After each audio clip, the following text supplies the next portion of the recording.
এর ভিতরে আমি মাধবে ছিলাম, ওখানে আমার স্টাফ ফিলিং জায়গায় আমি যারা পথে যারা খাগে অরিজিনাল, এরা আসলে মাধবে আশ্চর্য খাগে।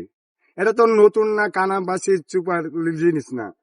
এখানে চলে গেলে আপনারা চলে যাবেন, আমি চলে যাই। না না শোনেন শোনেন ভাই কথা আমি চলে যাই। আপনাদের মসজিদ এখানে আল্লাহ জুড়ে হুকুম হয় হবে, আর না হলে নাই। আমি রাজীব স্যার চলে গেলাম, চলে যাওয়ার আমি এখানে আর আসবো না। আমি আমার দিনের শিক্ষা লাগবে না। আমি ভাববো এই বাংলাদেশে ইসলাম কায়েম মানে নাই নাই নাই, আমি চলে গেলাম। চলে না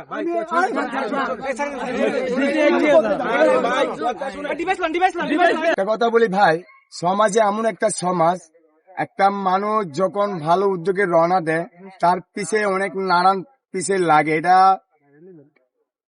নবী আমলেতে হয়ে আছে, এটা জিনিসটা নতুন না, ঠিক আছে? আপনি শুধু এটা বলেন, মানে আগে খাইতেন, আগে বাদ দেন, আগে বাদ দেন না। হ্যাঁ, আমি আগে বলেছি, আগে আপনাকে সাংবাদিক মিডিয়া বলেছি। এই মসজিদটা করার পর থেকে এই যে এখন নামাজ কালামটা যে ধরছেন, জি, এই নামাজ কালাম মসজিদটা করার পর থেকে আর কখনো গাঁজা খাইছেন? এই যে যখন মসজিদে, এই যে সুন্দর কথা, আপনার কথা একটা ভাষ আছে, হ্যাঁ মসজিদে আবাদত আগে হ্যাঁ উঠে তখন মানে আপনার কোনো কিছু ভালো লাগে না, আপনাকে যাইতেই হয়, এটা কি আসলে সত্য নাকি? বাদ ওখানে আমি ছাইরা যখন মসজিদে আবাদত ঢুকি আল্লাহ জিনের পথে, লাগতেছে না এই দুনিয়া আর কিছুই নাই একমাত্র রবের ছাড়া। আমি যা করতেছি যা করি আমি আমার রবের কাছেই ধরা। আমার এই রবের কাছে যাই, আমার মাথা নত হইতে হবে।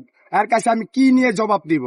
হ্যাঁ, দুনিয়া তো আমরা আপনাদের সামনে খাই না, খান না না। না। এবার শেষ প্রশ্ন, আপনি আমরা বিভিন্ন ভাবে অনেকের কাছে, আপনার কাছেও কিছুটা শুনলাম, জি, অনেকে বলতেছে যে এটা এখানে এইভাবে একটা মসজিদ হয়ে উঠতে পারে না, বা এটা ভেঙে ফেলার কথা অনেকে বলতেছে, এটা এখনো সত্যি না, গুঞ্জন বলতে পারেন। আসলে যদি এরকমটা যদি হয়, জি তাহলে আপনার কোনো বক্তব্য আছে, কিছু বলতে চান?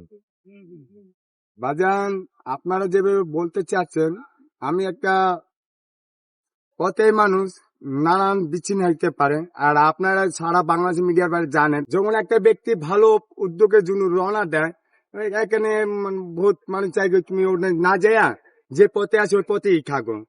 ঠিক আছে, আলহামদুলিল্লাহ, আল্লাহ ইশারা সবকিছু আল্লাহ হুকুম। আপনাকে দোয়াই এই যে বলেছেন, এই যে মসজিদ আবাদত, হ্যাঁ, আল্লাহ তালা আমার পবিত্র যে কাজটা আল্লাহ আমার করে দিয়েছে। এক সময় এখানে কিছু ছিল না, ছাদ ছিল না, কিছু ছিল না। হ্যাঁ, একটা শুধু একটা ছদ বানানো ছিল, জান নামাজ ছিল। হ্যাঁ, ওটা নিয়ে আমি আস্তে আস্তে ঝাড়ু মরু দিতাম, পয় পরিষ্কার করতাম। আমার দিনে ভাইরা নামাজ পড়তো, আমি চিন্তা করতেছি আমি কালিমা দোয়া জানি না।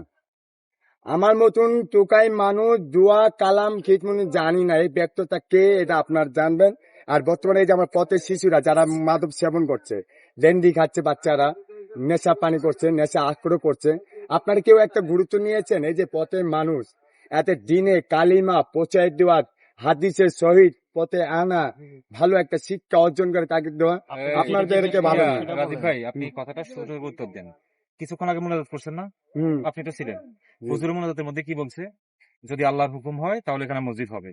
জি, আলহামদুলিল্লাহ। আর যদি আল্লাহর হুকুম না হয় সেখানে কিছু হবে না, ইনশাআল্লাহ। আপনি যেটা বলতেছেন সেটা তো ঠিক আছে, যে এখানে যারা আছে, এটা তো নতুন যে মসজিদ হইতেছে ওইখানে হইতে পারে, বা সেটা অন্য কোথাও হইতে পারে। এখন এক কথায় যদি আপনার জিজ্ঞেস করি, ধরেন কোনো কারণে কালকে থেকে এখানে মসজিদটা নাই, জি আলহামদুলিল্লাহ, মসজিদটা নাই, আপনি আগের মতো যেভাবে থাকতেন ওইভাবেই আছেন, জি ওইভাবে থাকবেন।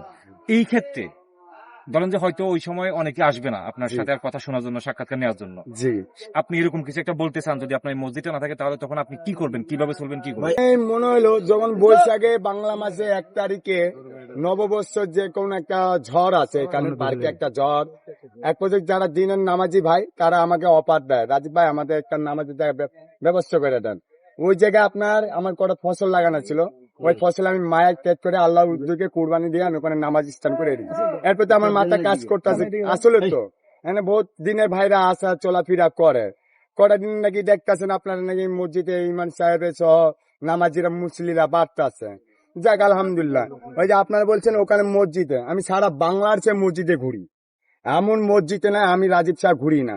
ঘুরলেই দেখি একটা জিনিস পাই না, যেটা নাম্বার 1 পয়েন্ট, আমার পথে মানুষ শিক্ষা জ্ঞান অর্জন করার টপিকে কেউ আগ্রহ নেয় না।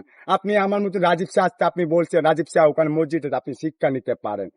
হ্যাঁ ঠিক আছে, যখন রাজীব শাহ ভাইরাল ছিল না, ওখান তো রাজীব শাহ কালিমা কলমা কেউ দাওয়াত দিল না, এটা আমার উত্তর দেন।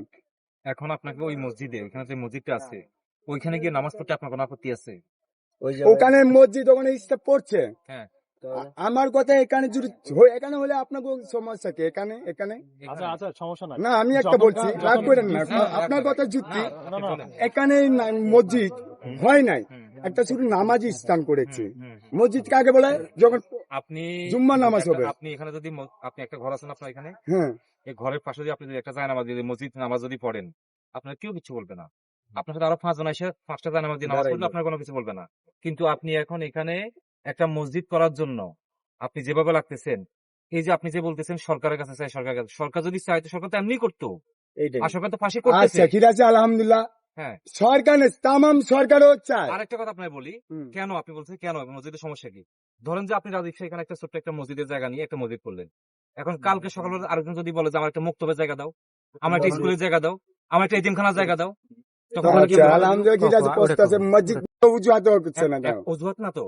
ধরেন আপনারই কথা হিসাবে আমি উত্তর দিচ্ছি ফলাফাইন আছে না, হুম, যাদের থাকার জায়গা নেই, কেউ যদি বলে যে আমার ছোট্ট একটা জায়গা দেয় এখানে ফলাফাইন গুলো ঘুমাইবো, হুম, কেউ যদি বলে যে ছোট ছোট অনেক মেয়ে আছে, অনেক হুম। বয়স্ক মহিলা আছে, ওদের জন্য একটা ঘর দাও, হুম। এটা চাইতে পারে না কেউ? অবশ্যই চাইতে পারে দেশের নাগরিক হিসেবে সে তাহলে চাইতে এই পারে জায়গাটা যদি আপনাকে যদি একটু দে, আরেকজনটা একটু দে, আরেকজনটা একটু দে, হুম। তাহলে এটা তো একটা ঐতিহ্যবাহী জায়গা, এখানে তো একটা ইতিহাস আছে।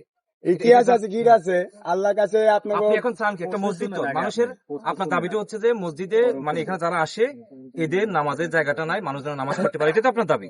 দাবি আরেকটা এটা- কথা